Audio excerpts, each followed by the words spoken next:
मैं आप लोगों के बीच में अभी मैं जामवंत की भूमिका में हूं साहब, ठीक है। जामवंत ने क्या काम किया था सभी लोग मालूम है सबको। हनुमान जी को कहा था बेटा उड़ सकता है, तेरे अंदर वो शक्ति है, तू कर सकता है, यही तो कहा था। नहीं तो वो तो कहता मैं तो कुछ उनकी बचपन की याद दिलाई और बहुत सारी कहानी वानी सुनाई उनको, और करके क्या किया, हनुमान जी को सेट कर दिया क्या नहीं किया? मैं भी आज उसी रोल में हूं, राइट। मैं ये आपको बताना चाहता हूं कि अगर इंसान ठान ले तो कुछ भी कर सकता है, चाहे वो माउंट एवरेस्ट ही क्यों ना हो। समझ पा रहे हैं? अगर इंसान ठान ले तो पहाड़ को काट के रास्ता बना सकता है साहब। अगर इंसान ठान ले तो लोहे को हवा में उड़ा सकता है साहब। अगर इंसान ठान ले तो दूसरा सूरज बना सकता है साहब। तो ये रॉयल्टी किस खेत क्यों लिए साहब?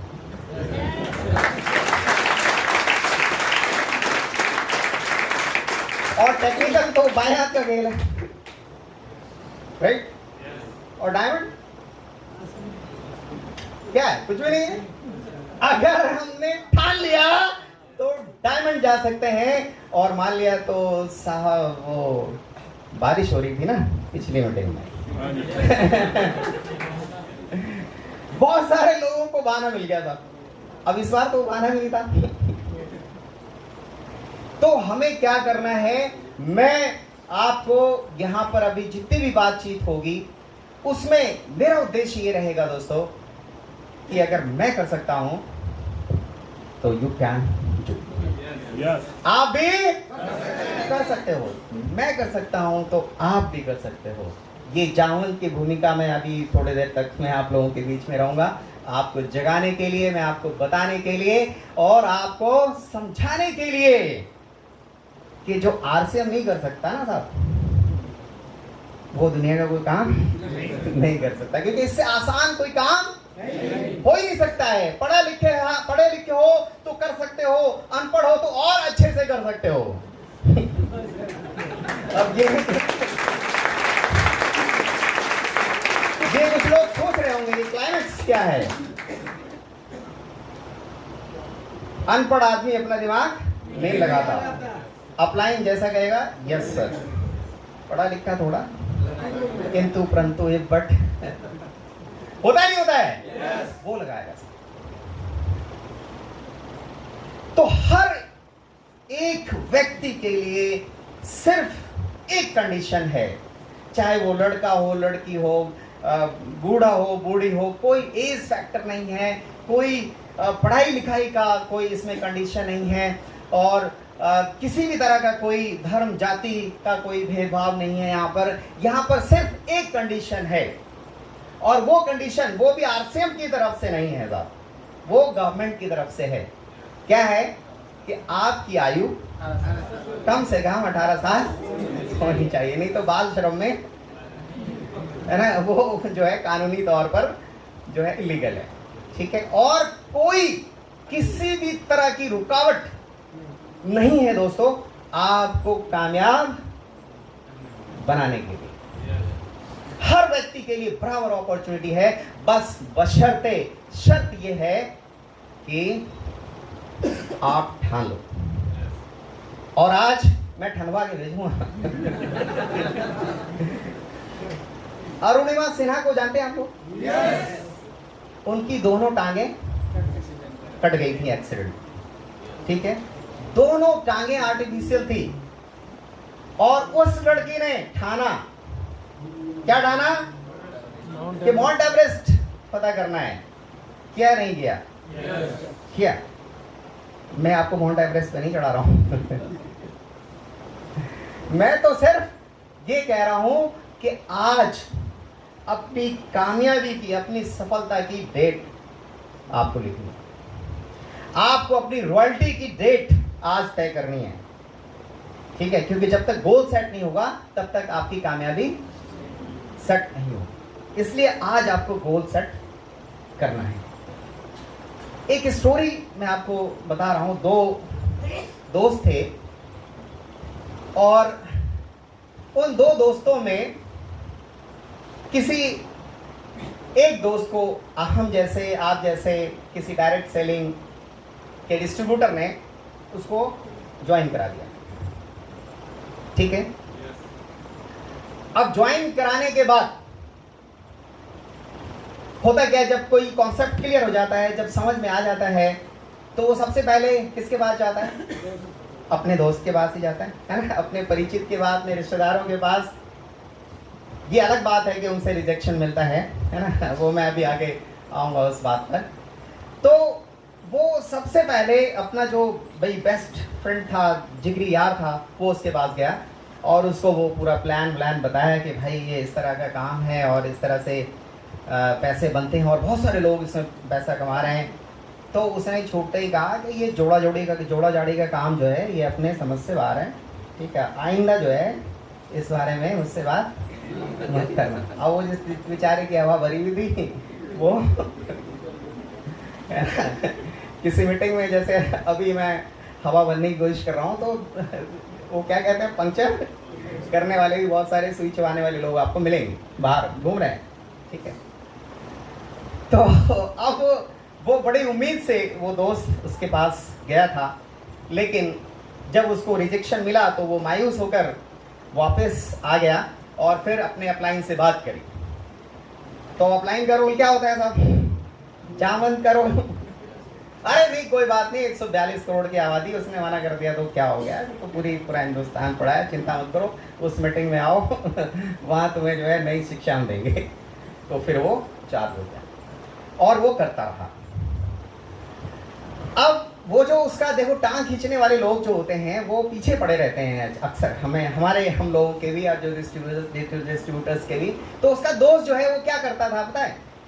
अब कोई जैसे कंपनी की कोई खबर आती थी ना, जैसे अभी सुनते रहता आती जाती रहती है, मतलब सो कॉल्ड MLM कंपनियां, सो कॉल्ड डायरेक्ट सेलिंग कंपनियां, मतलब हम उसको डायरेक्ट सेलिंग बोलते नहीं है, इतना लगाओ इतना मिलेगा, इतना किराया आएगा, इतना फलाना होगा, ये टिकना होगा, ये सब मनी सर्कुलेशन, टोपी घुमाने की का बिजनेस है। कहते तो पूरे दावे के साथ है कि हम डायरेक्ट सेलिंग, दावा पूरा ठोकते हैं, वो ठोकते नहीं ठोकते हैं।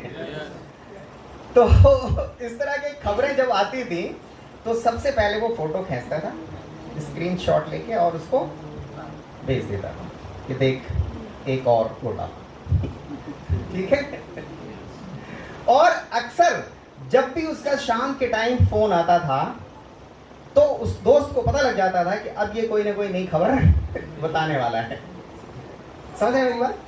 ये होता है, सबके साथ होता है, मैं प्रैक्टिकल बता रहा हूँ, आप लोगों को बता, आपके साथ भी हो सकता है, तो आप इससे सावधान रहिए और वही रोल प्ले करिए जो उस दोस्त ने किया है उसको ज्वाइन कराने के लिए, ठीक है। मतलब स्टोरीज और ये जो चीज़ें होती हैं वो हमें रिलेट करती हैं, हमें आगे और बढ़ने के लिए, सफल हमारी ज़िंदगी को और सफल बनाने के लिए। अब होता क्या है साहब, कुछ दिनों इसी तरह से चलता रहा और ये अपने मिशन में लगा रहा, अपना काम करता रहा। ये नेगेटिव उसके, मतलब उसने पूरी एड़ी चोटी का जोर लगा लिया इसको नेगेटिव करने के लिए, लेकिन ये बंदा नेगेटिव हुआ नहीं। एक रात में एक दिन उसका फ़ोन आता है, जैसे अक्सर उसका आता था, तो वो बिल्कुल प्रिपेयर हो गया था कि अब ये कोई नई खबर बताने वाला है या कोई नया घोटाला हमें जो है ये समझाएगा। लेकिन उस दिन थोड़ा सिनेरियो चेंज था। उसने कहा फ़ोन करके कि भाई मैं हॉस्पिटल में हूँ और मेरी माताजी की तबीयत ख़राब है और उनको अर्जेंट उनकी सर्जरी होनी है और उनका जो ब्लड ग्रुप है वो B नेगेटिव है, और मतलब कुछ ऐसा, मतलब जो जल्दी एक्सेप्शन होता है वो आबाद होता है, बहुत मिलता नहीं, बहुत।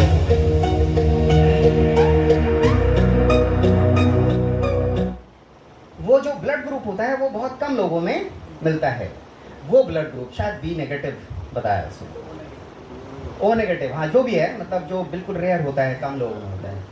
तो उसने कहा उसकी ज़रूरत है और अर्जेंट सर्जरी होनी है और भाई मुझे तेरी हेल्प की ज़रूरत है। अब उसने क्या किया, व्हाट्सएप ग्रुप में जैसे हम लोग करते हैं, और कई बार हम लोगों ने भी किया है इस तरह से, और वो हमने उसने सर्कुलेट कर दिया। और जिसका भी वो नेगेटिव ग्रुप है प्लीज़ हमसे कांटेक्ट करें। फ़ौरन एक किसी डिस्ट्रीब्यूटर का फ़ोन आता है उसके पास और कहता है कि सर मैं तैयार हूँ, मेरा वो नेगेटिव है। और उसके बाद फिर वो उसको अपने दोस्त को फ़ोन करता है कि भाई तू 10 मिनट में हम हॉस्पिटल में आ रहे हैं, ठीक है। और पूरी टीम जो है, ये देखिए ये टीम वर्क होता है। जो नेटवर्क मार्केटिंग डायरेक्ट सेलिंग का बिजनेस होता है, ये टीम काम करती है, पूरी टीम एकजुट होती है और उस व्यक्ति को वहाँ पे ले जाया जाता है, उसको ब्लड दिया जाता है, उसकी सर्जरी सक्सेसफुल होती है और फिर वो अपने अपने घर चले जाते हैं।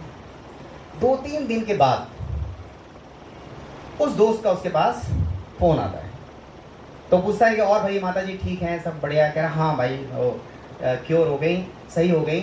और उसको डॉक्टर ने बताया कि उनकी बिल्कुल क्रिटिकल स्टेज थी और अगर उनको उस टाइम ब्लड नहीं मिलता और उनकी सर्जरी नहीं होती तो उनका बचने की कोई उम्मीद नहीं थी। और उसका धन्यवाद करने के बाद उसने कहा, पहले उस दोस्त ने कहा देख भाई तू ये मत सोचो कि मैं तेरी मदर को मैं ब्लड देने इसलिए आया हूँ कि तू मेरे साथ जुड़ जाए, ऐसा कोई मेरा इंटेंशन नहीं। ये तो एक समाज की भावना के तहत और मैं तेरी मदद करने के लिए मैं वहाँ पे गया था। अगर तूने इसलिए फ़ोन किया है कि शायद मैं मतलब कोई सहानुभूति के तहत मेरे साथ जुड़ जाए तो ऐसा कोई मैटर नहीं है। लेकिन अब कहानी उल्टी होती है। अब वो ये कहता है कि भाई मैं क्षमा प्रार्थी हूँ और मैंने जितना भी तेरा दिल दिखाया और मेरी जो भी प्री कॉन्सेप्ट आइडियाज़ मेरे दिमाग में थी, जो भी गलत फहमियाँ थी, वो सब पूरी तरह से दूर हो चुकी है। और अब मुझे ये समझ में आ गया है कि तू जो कर रहा है ना वो बिल्कुल सही है और तू मुझे भी ज्वाइन कर।